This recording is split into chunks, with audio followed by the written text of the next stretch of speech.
What's up, two viewers? My name is Pax, and I'm speaking facts. And today, I'm here to talk to you guys about a little bit of this and a little bit of that. I'm back like scoliosis and halitosis, and today, I'm going to react to a recent interview done by Kevin Gates. Yes, he's been a polarizing figure in hip-hop for many years. He sat down recently with Uncle Shannon Sharpe over at Club Shay Shay to discuss a wide range of topics, one of which I'm very interested in, and that is his work ethic, how it has been able to keep him grounded and how he's been able to find balance through work and struggle through all of his trials and tribulations recently. So we're going to go over here to Club Shay Shay, and we're going to check out what they got to say, and I'm going to leave my colorful commentary along the way. So y'all, let's lock in and see what's going on. Y'all go over to Club Shay Shay, subscribe to this channel, leave a comment, and let's get to it. So let me ask you this. When did you come to the realization, Kev, say, you know what? I'm done with this. Unless I absolutely positively have to get down, I'm done with this. The last bid I did. How long was that? What was that stretch? 33 months. Drugs? No, they try to say that it was in Chicago. It was crazy. I never heard of this charge though, but they tried to say I was a convicted felon with a firearm, which I didn't have a firearm, but they say I'm a gang chief. I'm not even from Chicago. I've never been in a gang. Do what? They said you was a gang chief in Chicago, and you're not even from Chicago. You from Louisiana, right? How the hell did that happen, Kev? Right. It's just weird. But you done been locked up a lot of places though, Kev. What's a lot? More than one. More than one. Different states. Yeah, I have. Louisiana. Chicago. Canada. Ohio. Yep. How you know about Ohio? Kev. Get it in Ohio. Yeah. And they got some real out there. Really? Yeah. Good people. Shout out to Ohio, man. They do got some good niggas out that way, man. Hey, I know a few good people from Ohio. So shout out to Ohio, man. Hey, get it in Ohio. Dug up them records, man. He familiar. He know what's going on. He did his research. So That's crazy. How you know about that? Oh, you done your homework. You done your research. Let me find out. I was okay in school. I wasn't great, but I was okay. Right. Nah, I was looking at that one where you was like, yeah, sound like Johnny can't read. Hey, that pinky that's thing. my dog. That's my dog. So I'm just trying to figure out how you go from that. Were you rapping before you started doing all this stuff, or rapping was a byproduct? Says, you know what? Let me find something I can do that I can make an honest living doing. I fell in love with the hustle. The hustle. Said he fell in love with the hustle. Get it off the muscle. I really took music serious. Okay. I started taking music serious when I started watching everybody do what I wanted to do. Okay. And I was like, I'm gonna take this shit serious. But by the time I was taking it serious, I still had other shit pending. I had to go, you know what I'm saying, face all that shit. But I was addicted to the hustle. Right. Cause if you ain't got no money, you ain't shit. I fell in love with the hustle. What y'all think, man? If you ain't got no money, man, you ain't shit. You gotta have money, you know what I'm saying, to make the world go around, or can you do it without it? Y'all let me know in the comment section, man. But I tend to agree with what Kevin Gates' assessment is with money. You got to have some money in this world, man, because it really, that's not one of the problems that you want to have. It's like I had a vendetta. I just wanted to You would. I just love the hustle. Right. Like when Mitch said on Paid in Full, I love the hustle. Love the hustle. Do you believe people look at you differently, view you differently, treat you differently if you got paper? Damn Think or right. no. No. Yeah, they do. Because they Yeah. say money, hey, you don't need no money. And people gonna treat you the same, gonna look at you the same. Women gonna treat you the same, gonna look at you the same. That's not true. At all. I wish a woman would come in here and tell me, well, it's not about the money. Well, go get a bum off from over there off Skid Row. Ladies, talk to me. Talk nice, mama. What y'all think, man? Hey, them pinky rings look good too, Kev.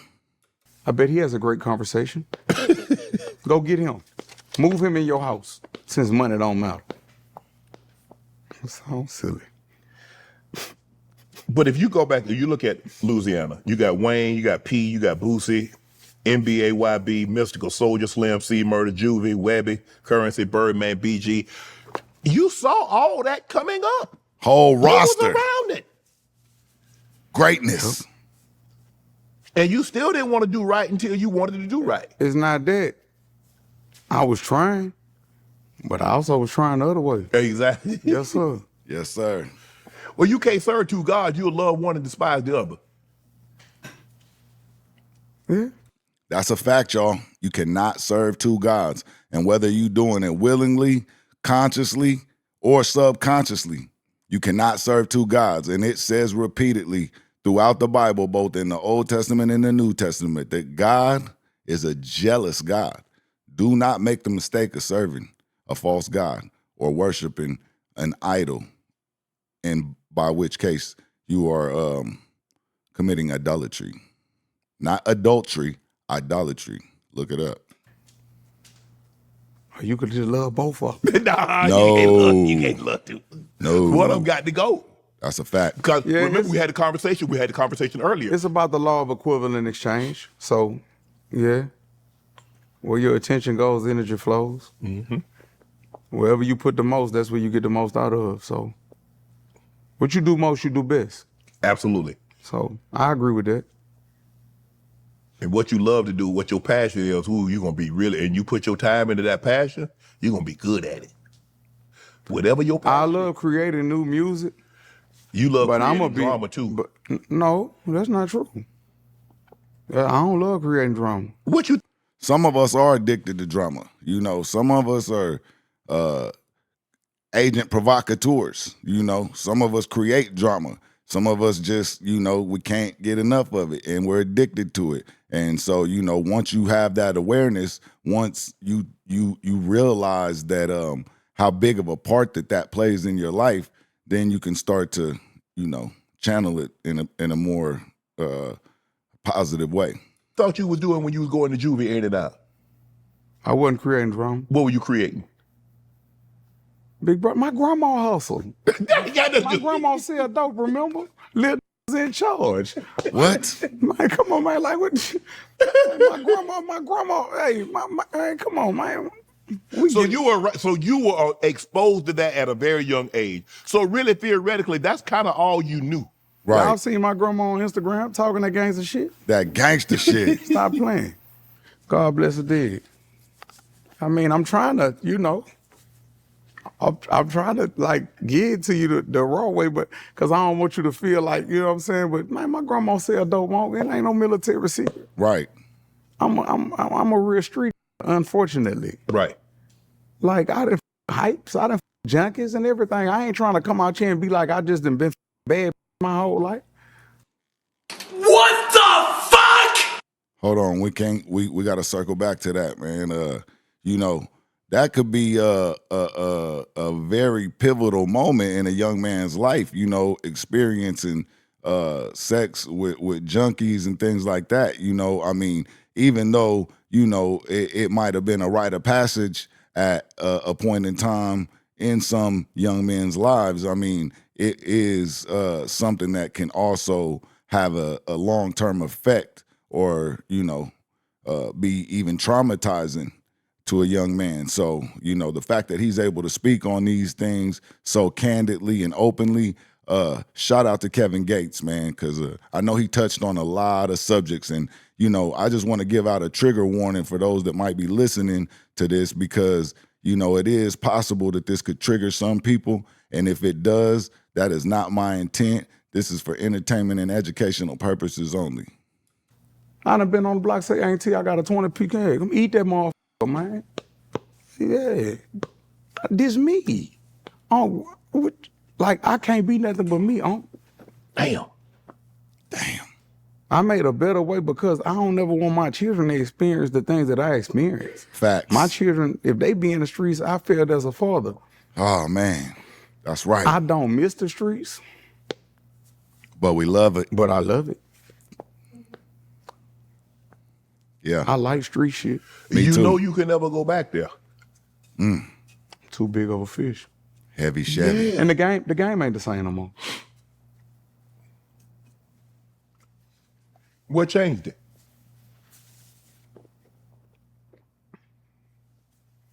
That's a loaded moving question. the goalposts, you know? Very loaded question. And it's crazy that I'm sitting in here with, like, dressed the way I'm dressed, talking about how the streets used to be. It's just, it used to seem like, it used to seem glorious. It used to seem honorable. Mm-hmm. Now it's a lot of slime ball activity. You know what I'm saying? When you looking at it from the outside looking in, you thinking, man, they get money over there. They all loyal to each other and all that. You don't know, nigga. You don't know when as soon as you pull off, they talk about you behind your back. You don't know as soon as you go to jail, your main trying to you. She trying to lay. You don't know that. You know what I'm saying? It's just different. You don't know that he done went in there and made a deal. He done came to you wearing a wire. You done did a control buy. Like, you don't know that they go like that. Then they got these other rules, like once you really get the, you know what I'm saying, just talking about some old shit, they got a rule called irrelevant conduct. Like, just talking about some shit you ain't got no business, you know. It's different now. Well, seems like you got out just in time. It ain't no consequences. It ain't no consequences behind, you know. Like, people ask me, how you feel about people that rat? It ain't about no street code that make me don't rat. What make me don't want to be a rat is that we do not sacrifice the lives of others for our own self-preservation. So that's like if you're a Christian and you subscribe to the Christian faith, like I told I had my lawyer told him, Judas told on Jesus. You did. 30 pieces of silver. And so I never want to be like that. We don't sacrifice the lives of others for our own self-preservation. Well, I get it. I get not snitching if you're in the street. Because if you're in the street, you know what comes along with the activity that you engage in. Everybody telling them. I mean, they got some. Kev, I ain't gonna lie to you, Kev. I ain't in the street. You did something I'm telling.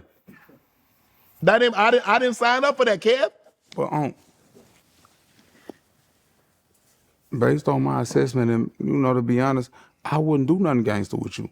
Right. I wouldn't even put myself in that. I sure appreciate that. I wouldn't put myself in that predicament, and I wouldn't even expose you to some shit that you might not be ready for, mentally, spiritually, or physically. No, Yeah. What that boy ESTG say? First time I hit something with that blick, I had a weak stomach. That's right. You got to be ready for it because it'll make you throw up the adrenaline. Hey, Kevin Gates getting deep, y'all. What y'all think about that, man? Let me know in the comments section how y'all feel. Y'all feel y'all have a tendency to subscribe to what Kevin Gates' state of mind is, or are you leaning a little bit more towards civility and the likes of Shannon Sharpe? Y'all let me know, man. Y'all team Unc or team Gates? 1s and 2s in the chat, man. Talk to me. I'll talk back.